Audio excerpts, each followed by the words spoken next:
नमस्कार मंडळी, घरोघरी मातीच्या चुली या मालिकेच्या पुढील येणाऱ्या भागामध्ये आपल्याला असं बघायला मिळणार आहे की माया ही सारंगला फोन करते आणि सारंगला सांगते की सारंग, मला फोन आला होता की जर जानकीने ऐश्वर्याच्या बाजूने साक्ष दिली तर ओवीचे काही खरे नाही. आता सध्या ओवी कुठे आहे? तेव्हा सारंग देखील घाबरतो आणि तो बोलतो ती तर ट्युशनला गेली आहे. आणि माया ही त्याला सांगते की तू जा आणि लवकर ओवीला घरी घेऊन ये, तिच्या जीवाला धोका आहे. आणि सारंग देखील अतिशय घाबरलेला असतो.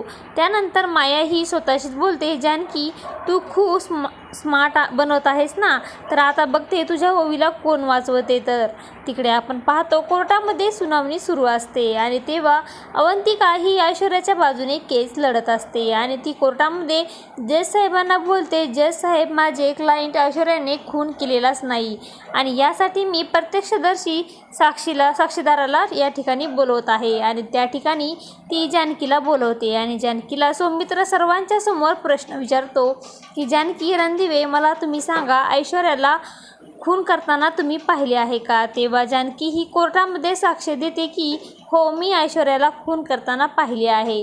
आणि तेव्हा ऐश्वर्याला आणि अवंतिकला खूपच मोठा धक्का बसतो व ऐश्वर्या ही आश्चर्यचकित होऊन जानकीकडे पाहू लागते. आता पुढे येणाऱ्या भागामध्ये ओवीच्या जीवाला धोका असल्यामुळे जानकीने ऐश्वर्याच्या विरोधामध्ये साक्षी दिली आहे. हे सर्व सत्य सर्वांना समजणार का, हे पाहणे अतिशय रंजक ठरणार आहे.